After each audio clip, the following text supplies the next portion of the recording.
and welcome to another episode of MindMeld, where we help you move up in the world and not just on with it.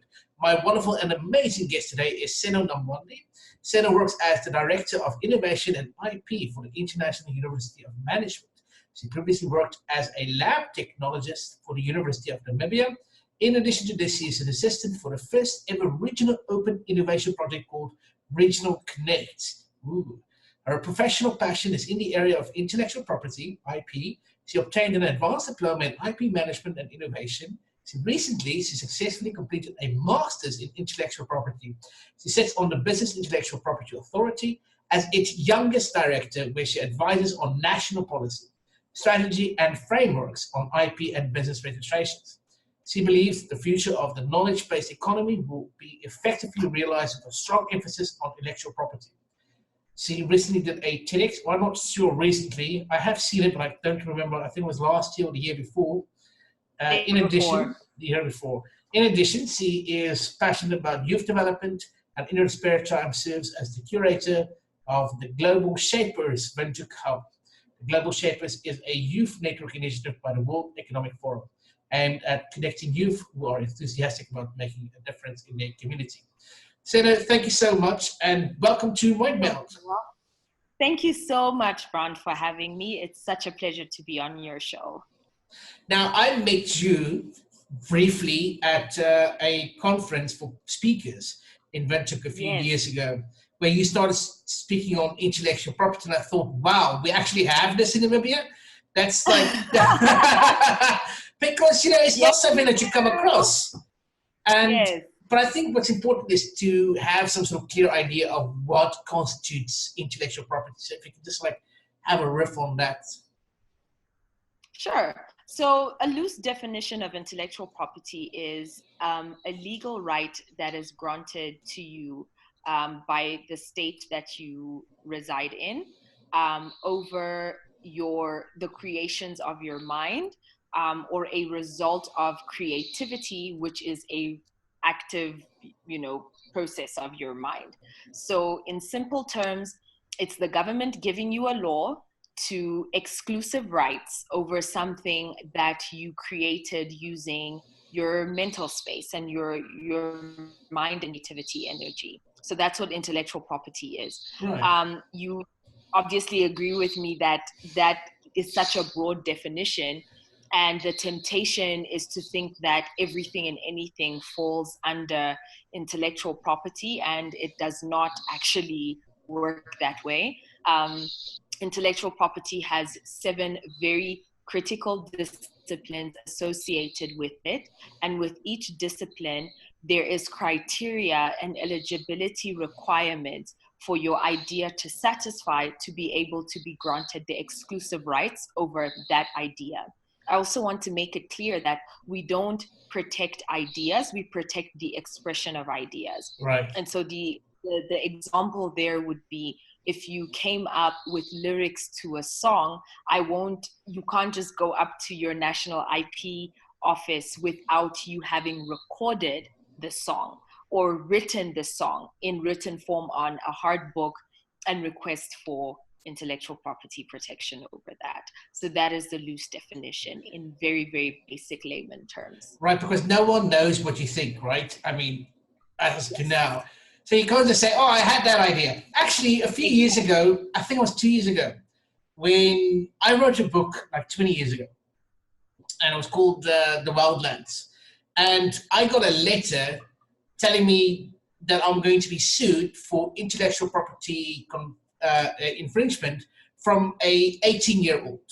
Now, this book was published 20 years ago, right? So 2 years before he was even born. And I told them, it's please go for it, right? Since you were not even born, right, when this book was published, and considering it took me 4 years to write that book, right, by all means, sue me, right?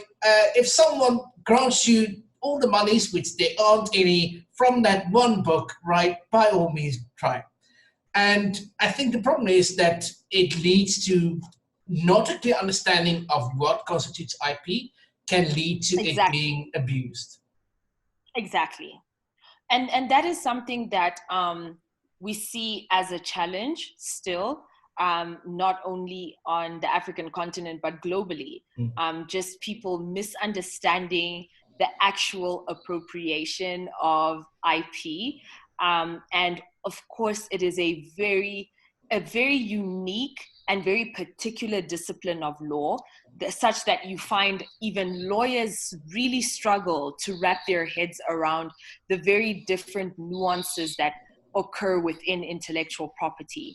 The reason is that intellectual property historically has its roots in the thinking that because you have physical property such as houses and cars and clothes, and you typically have rights over those things once you purchase them or once you create them, the same line of thinking applies to your natural thought processes.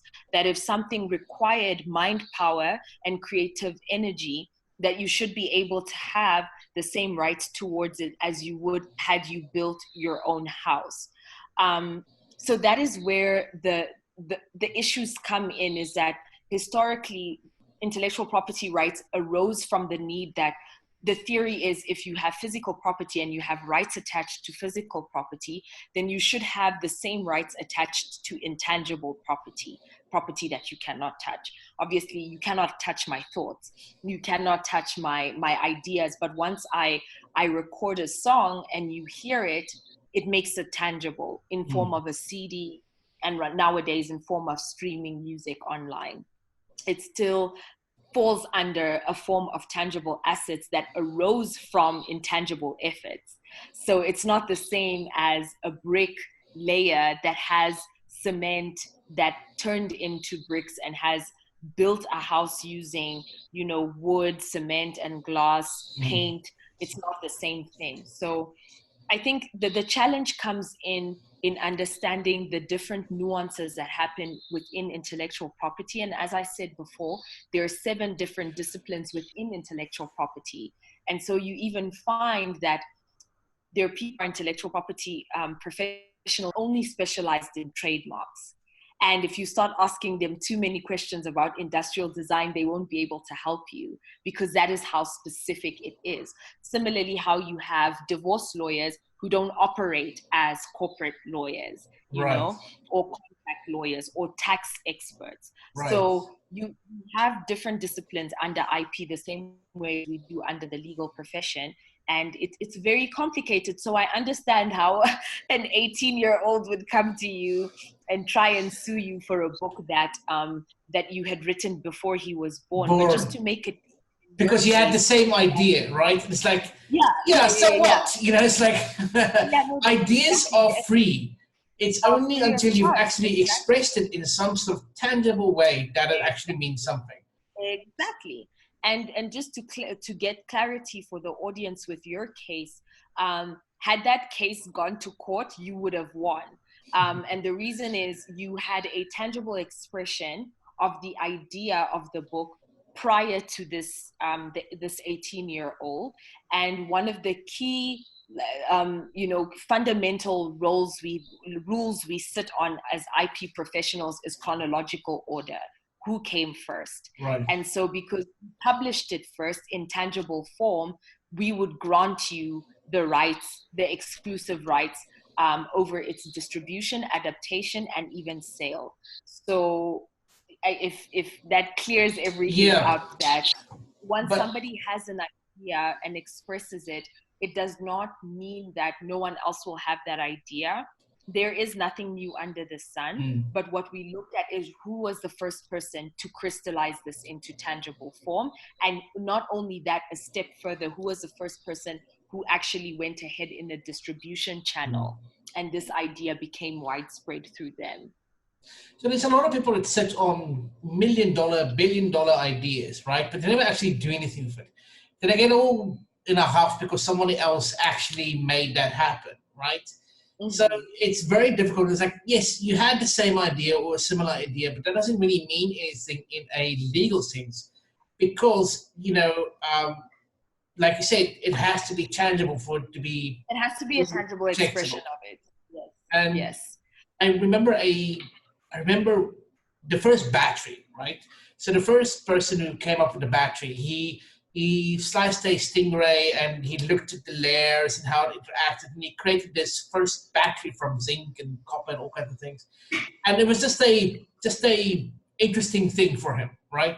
So he wrote down his notes and he's passed it to all his friends. And then one of those friends or a friend of a friend, took that idea and patented it and actually made it into a tangible thing, which we have now, batteries. And I thought to myself, now who's legally right here? So I would say that's a tricky one, because he did write it down and he probably did sign his name to it, right? But does that alone mean something?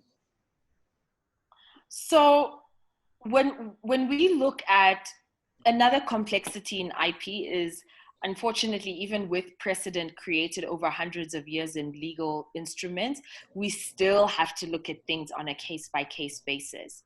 So if I understood you correctly, the gentleman who, quote unquote, invented the battery wrote down all the ideas, but a different person went ahead with the implementation and the application for IP, right? Yes. So in a case like that, what we would look at is, who was the first person to write it down? And then we look at issues of chronological order. Are they dates? And is there proof that person A was the first person to write this idea down, albeit that he did not implement it or actively create it? And in cases like that, should there be indisputable proof that there is a chronological order, that person A, even though he did not create the battery and did not actually implement the idea, was the first person to write it down, we will definitely look towards that person being the successful opponent in the court case. Right. However, some jurisdictions have a key clause in their legal instruments that say that they only accept first to file. So the first person filed for the patent, irrespective of the fact that it is not their original idea, will be the one who will be granted the rights to that idea, to the expressed idea. So for example, in the US is a big proponent of first to file. So if you are not the first person at the USPTO office, it does not matter, even if you had earlier dates put on your manuscripts that you were the one who wrote that idea first, unfortunately. But let's now look at the company on a larger scale. Is it uncommon for your works to belong to the company that you work for? Is that such a thing? That is a common thing. So I always tell people, please read employment contracts, because I kid you that there is an intellectual property clause in that contract. Typically the rule goes, and this tends to be globally, that once you sign on as an employee to an organization or a company, from the minute you sign on, the scope of work that you produce during your time of employment that results in any potential intellectual property will be owned by the company and not you. Now, what happens is like this is, again, owing to the 7 disciplines of IP, we look at which IP does that particular expressed idea fall under. If it means that this thing falls under copyright, for example, copyright has an interesting 2-pronged rule with attached to it. And copyright says that there are 2 types of rules. There's moral rights, which is a right to be the parent of that work, the author of the work, so right of paternity. And then the second is economic right, which means the right to make commercial proceeds from that work. Now, if you work at a company and you end up generating some type of copyright, what will happen is you maintain the right to be the author of that work. So we typically see, like in tech companies, if it's a software engineer and he has done a bunch of coding, he retains the right to be the author of that coding. However, the company retains the right to be the one to make economic proceeds from that work because they work for the company and they did that within the scope of employment at the company. So you see that on this side of the world, we call them non-restraint clauses. On the other side of the world, they non-compete clauses. And what we see in such clauses is that they typically do not want to see you replicate any type of work similar to where you were employed in an X amount of time. So I know in the US it varies. So if you, for example, for Google has a set non-compete clause that says that they would not want to see similar work upon your exit in an X amount of time. So they might say 6 months, they might say 12 months, which bars you then from now going to work for a competitor and taking those trade secrets along with you. So it's nitty gritties like this now where IP actually now starts becoming part of contract law because we ensure that the company is protected from a commercial perspective, but then I know it sounds unfair to the employee, but then also ensuring that the employee retains the right to be known as the author of that work. And being able to assert authorship is incredibly important for your reputation. For you to be able to say that you were part and parcel of the creation of a certain code, even though you cannot replicate that code.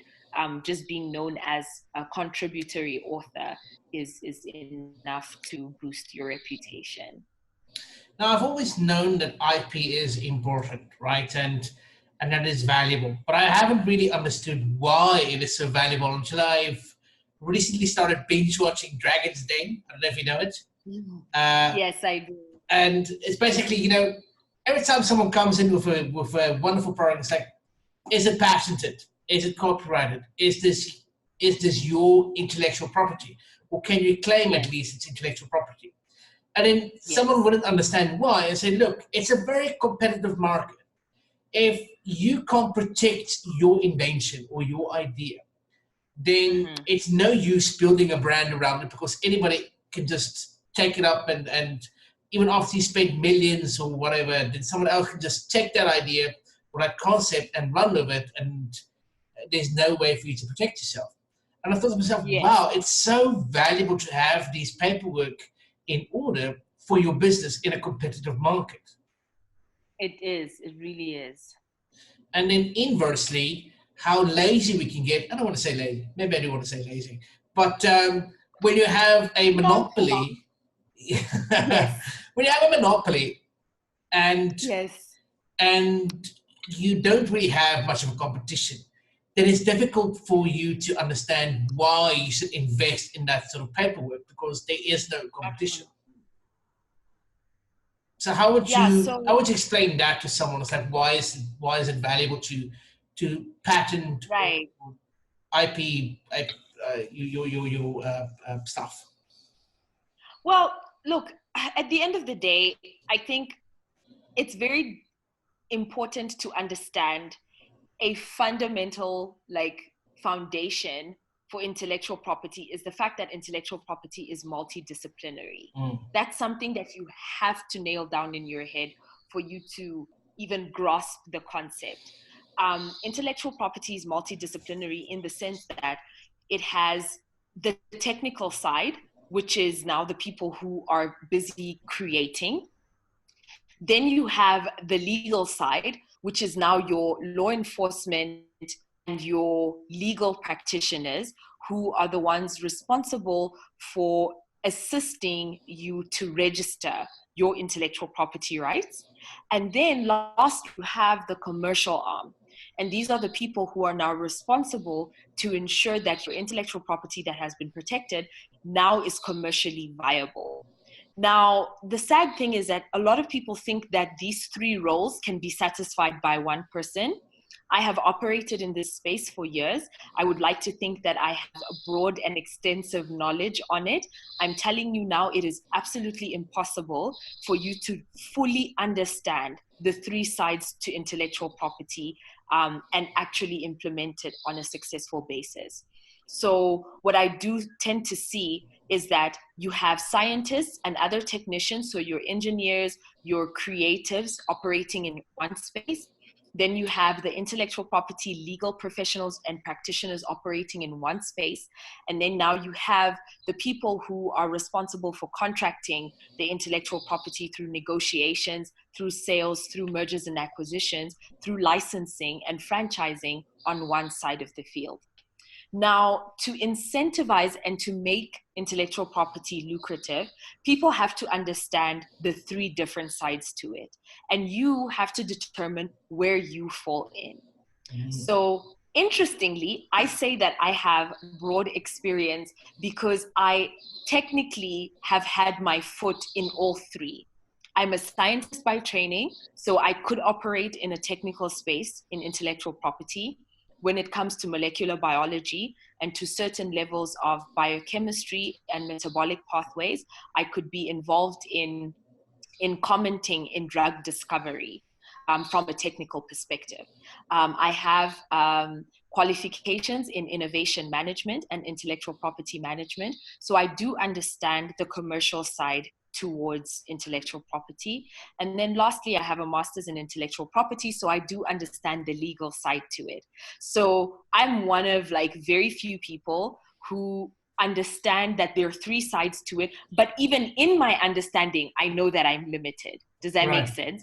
So yeah, so I would say that if we compare you to like the health system, then you would be the general practitioner, highly specialized in a multitude of things, but not specializing in any one particular. Exactly.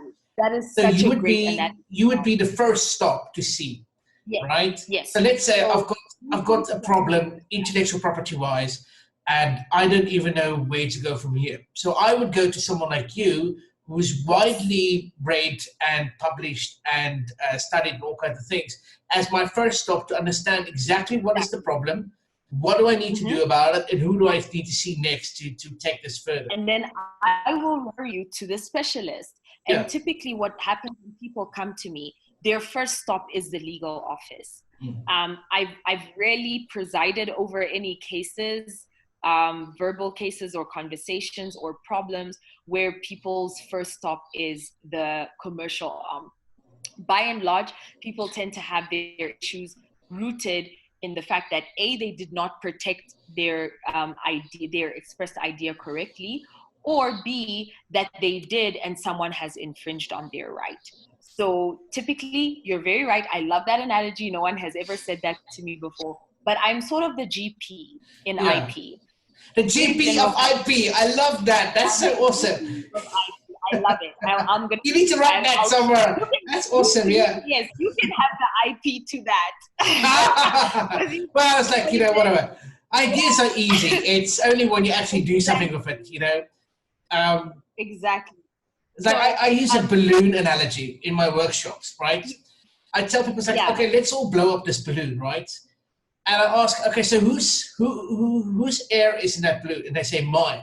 I was okay, but where did that air come from? It's like, no, from everywhere. Okay. So it's not just your thoughts or your ideas, right? It's everybody's thoughts, everybody's ideas, and you added your own uniqueness to it and you blew it up in that balloon. That balloon is your intellectual property. Now you need to actually do something with that balloon, right? But what happens if we cling to that balloon too tightly? You don't do anything, you just sit on it. So if you sit on your balloon, what happens? Pop, right? And you got nothing. So that's how I try and explain creativity and innovation in my workshops, right? And the need for creative thinking first, and how to actually do something with it, because it's always fun. I think education should be fun. Every workshop, every class that I do, it always has to have a fun element to it, because I think it best in moments of enjoyment. So I like the idea of you being the GP of IP. That's just awesome. I love it. Please just write that down somewhere. But I'm gonna write that down. That is really such a great analogy. Because my dad is a doctor, right? And so I understand the difference, because he specializes in psychiatry, and it's like that's something that has to go beyond. But you can't ask him something about anesthetics or something like that, right? Cardio. Yeah, cardio. It's like it's not his specialty, right? So you have to. So I would, and he would always say, see your GP first. Right? Don't just come to me because you think you're depressed or whatever, right? See your GP first, because your GP will know where to send you. So you have to be the first stop. You're the keeper of the key to your intellectual Yes, IP. the DP, and then I will point you in the right direction. Yeah. And to go back to your question, is that I think because we don't grasp fully the multidisciplinary nature of intellectual property, as we spoke before the interview started, for me, the more I operate in this space, the more I understand the lack of economic dynamic that the Namibian economy has, and predominantly the African economy. And we see the lack of momentum. I don't want to say presence because it's here. IP is here. The momentum and the traction of intellectual property is not the same because of the market dynamic.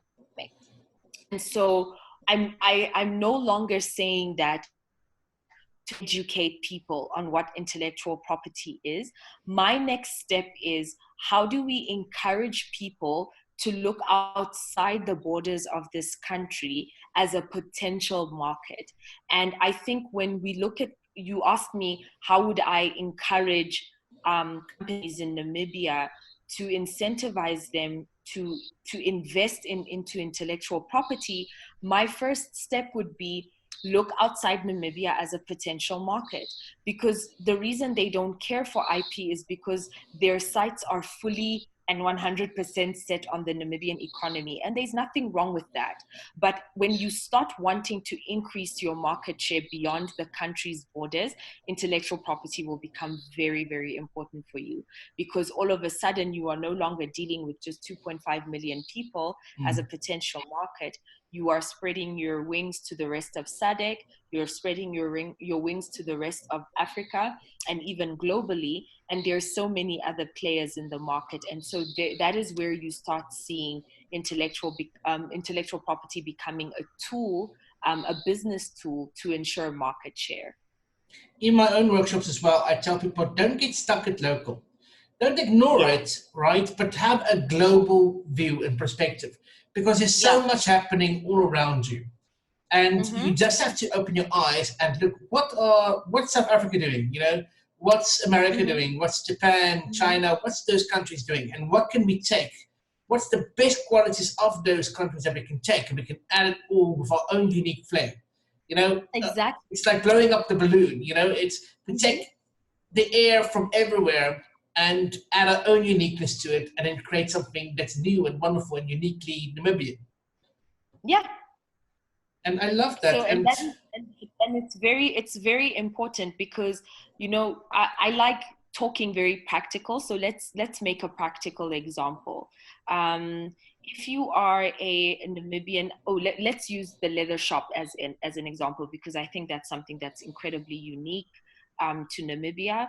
So Shilongo Leatherworks, one of Namibia's most successful SMEs that operate in fashion design that has to do with leather as their key material. So leather shoes, leather belts, leather bags, and they've also now branched into, you know, creating wallets and keychains and even book covers. I was at their store this weekend and very, very amazed with what they are doing there. So a Namibian store such as that one is obviously very, very unique to our population. We are big fans of veldskoene, and for the audience, that's to translate is field shoes. So it's just normal shoes made out of leather that we typically see farmers wear, but now they've also become fashionable, so people wear it as a fashion statement.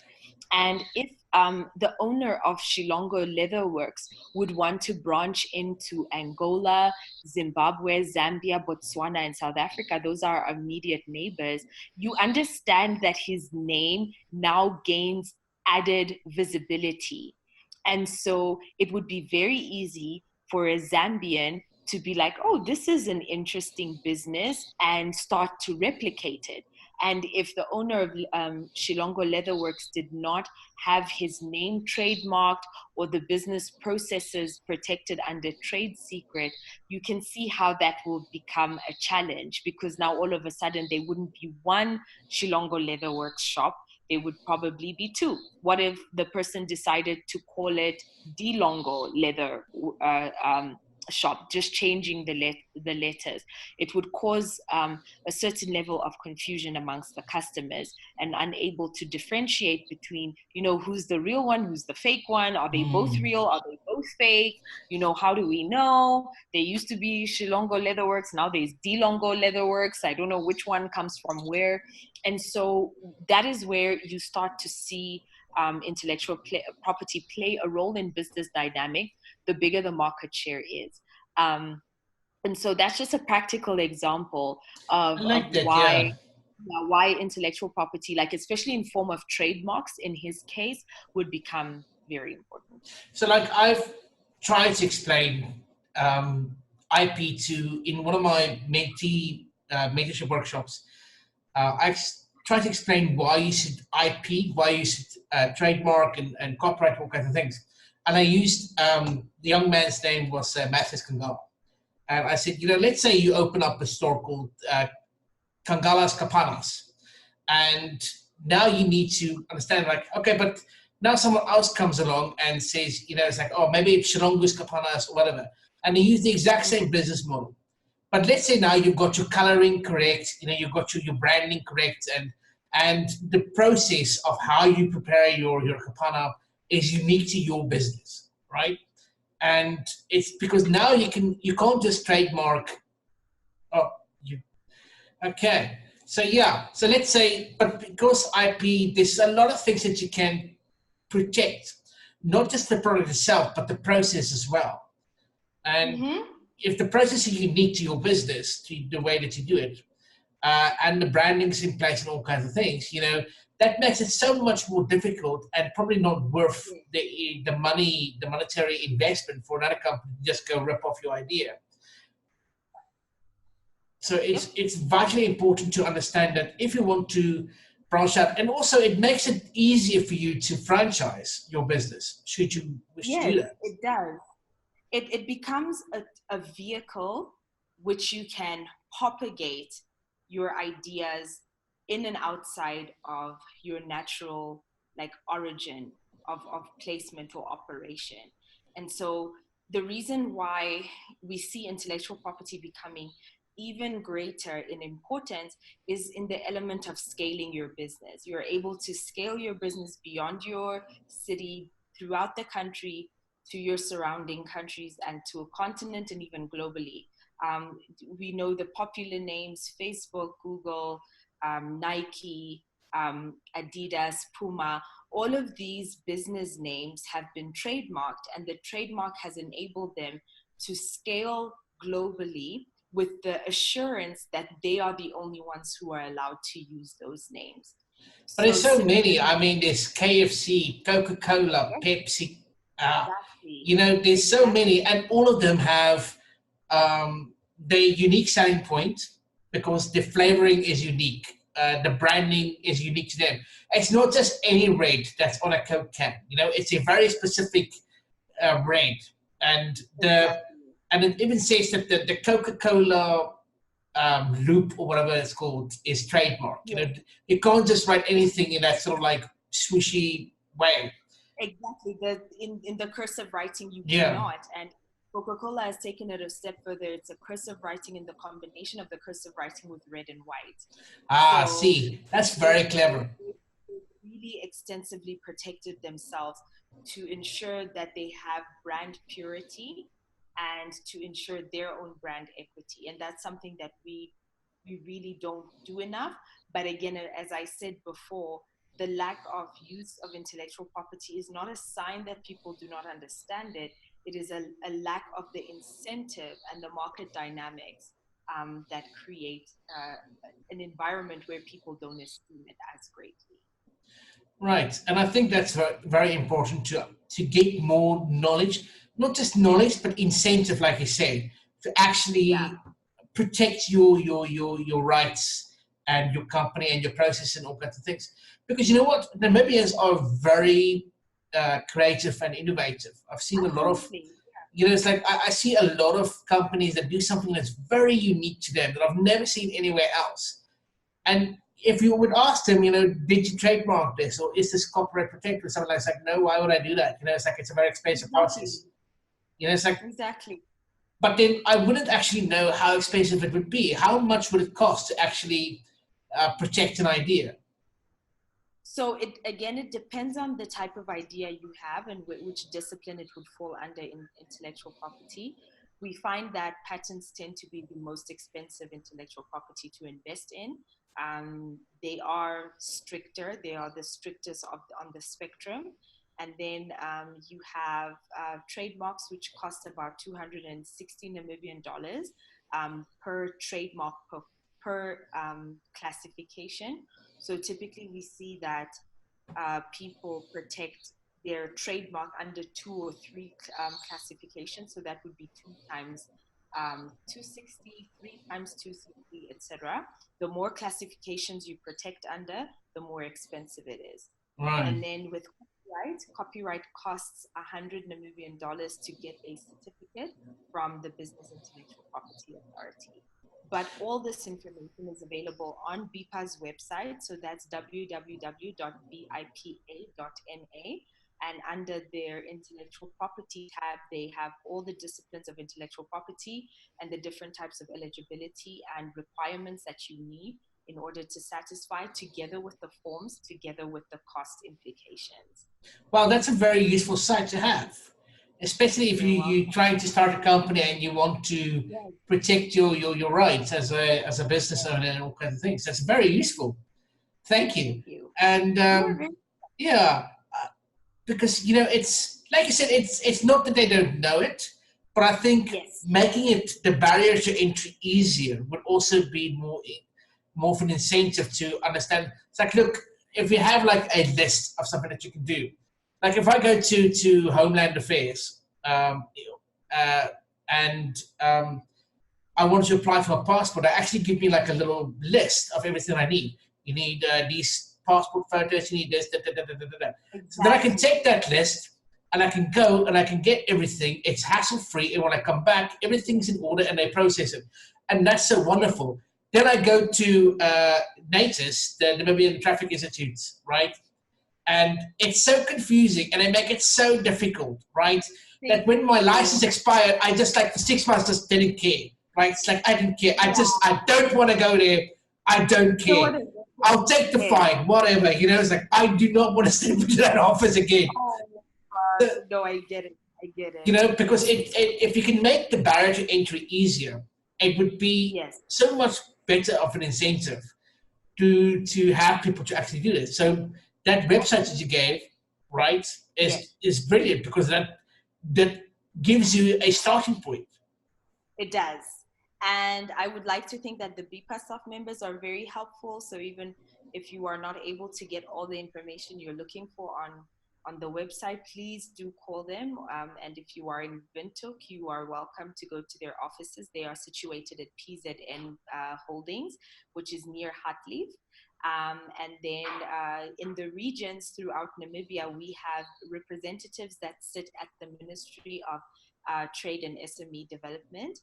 They've been kind enough to host BIPA's representatives at their premises. So wherever there is a regional office of the Ministry of Trade, you are welcome to find a BIPA representative there who will help you. Oh, that's brilliant.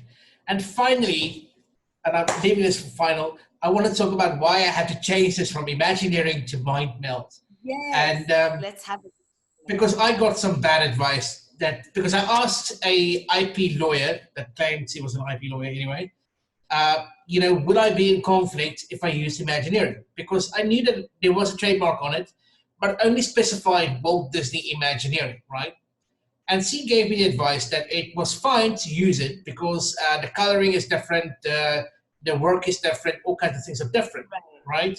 And then I got a letter that says, please don't use it. I mean, it didn't quite phrase it that way, but, why is it important to, why did I have to change it from Imagineering to MindMeld? Okay, so something interesting that happened as commercial dynamics developed over the last 50 years is we find these huge companies that gain so much scale outside of their origin of operation. A company like Apple and a company like Walt Disney is one such one. Their origin of operation is the United States, and specifically with Walt Disney in Florida, United States. And so when we started seeing the IP fraternity and the sector started to see that these big companies are scaling outside of their borders of operation, we started to differentiate between normal trademarks and what we call a well-known mark. Now, a well-known mark cannot be registered for. It is a status symbol that is granted to you by the World Intellectual Property Organization, WIPO. That is our UN body for intellectual property administration and registration. So WIPO grants you as a company, should you fulfill certain criteria, the status symbol of a well-known mark. What is a well-known mark? It is a trademark that has transcended its boundaries of operation, original operation, where in such a way that it is known by a significant number of people outside of the origin of operation. Whereas now we were just discussing Coca-Cola. Everybody knows when they see red, white, and the cursive writing of Coca-Cola, we recognize that as Coca-Cola's brand. So Coca-Cola is one of the companies that has been granted the status symbol of well-known mark, which says that they are so well known that everybody should know that you can never go and register a company called Coca-Cola with red, with white, with that type of writing, because it is assumed that you've had sufficient exposure through their marketing initiatives to know that it is their brand. So Walt Disney falls under that type of status symbol. So they have the status symbol of well-known mark because it is assumed that the type of marketing and branding initiatives that they've carried out globally renders a lot of human beings able to recognize.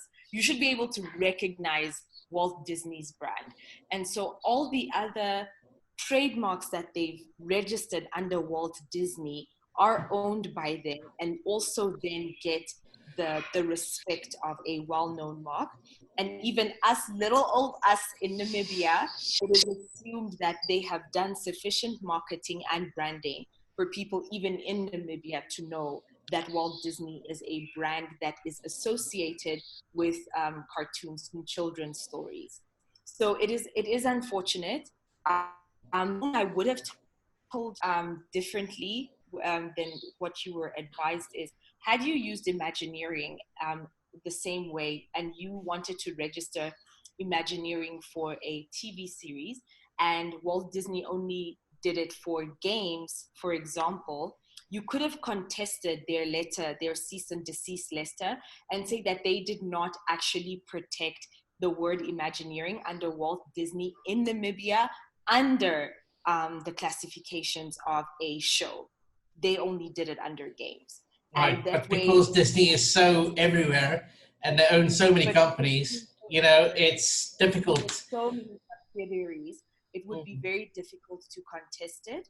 And I always tell people, if you see your cease and desist letter is coming from a company that would own you financially, rather change or come to an agreement or a settlement rather than spending all those fees on lawyers and then find out that you were not going to have a case to begin with. Right. So please, I like that people come to me as a first stop because I typically like to advise people to save their money and find settlements or even different types of words to protect their business.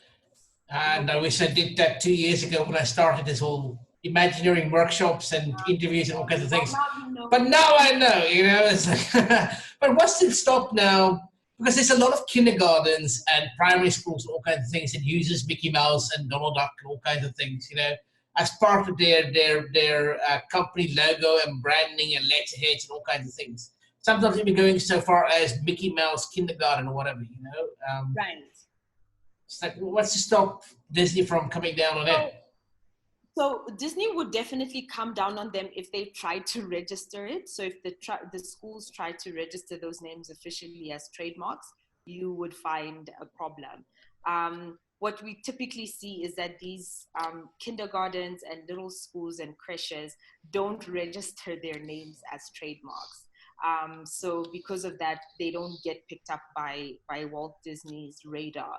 And also, we remember that a lot of these schools don't operate on internet or on Yeah. website based. So I suppose I'm one up on a kindergarten. Yes, unfortunately. So if you weren't on internet and if you were not using the name widely over the over the internet, it's easier to pick you up. I doubt a school in Katutura that is that doesn't have a website. I doubt they'll be picked up by Walt Disney. But anything is possible. It's just a pain to change everything from imaginary to MindMeld. But at least I have something that's now uniquely mine. Good. So it's. Creativity. But what I need to do now is to obviously register Yes, it and protect it and all kinds of things, to make sure that I cross my I's and dot my T's or something like that. And but this has been a wonderful and very, very informative conversation, Seno. So thank you so much for this MindMeld. And and I would really love to do something with you together. I don't know, a workshop or something like that. I'm planning on doing something next year for World Creativity Innovation Week. And I've got a few guests coming from, one from Iceland and one from Canada, to sort of like, and of course this South African, Rowan van Dijk, also helps with the creativity stuff. Although he's just more about leadership and stuff like that. But I would love to have your involvement, especially when it comes to having a workshop on exactly what is IP, why you need it, and what to do about it. And I think that is such an important thing. I'm happy to help. Oh, that's awesome. So thank you so much, Seno, and have an amazing evening. And I always look forward to seeing your stuff on LinkedIn and so on, your articles especially. All right. Great. Very thought-provoking. Well, thank you. I'm gonna write something this evening. I'm really interested to hear what people will have to say. Oh, brilliant. Then, so absolutely. And thank you again, and have a wonderful evening. You're welcome. You too. Have a good one. Talk soon. Talk soon. Bye-bye. Bye-bye.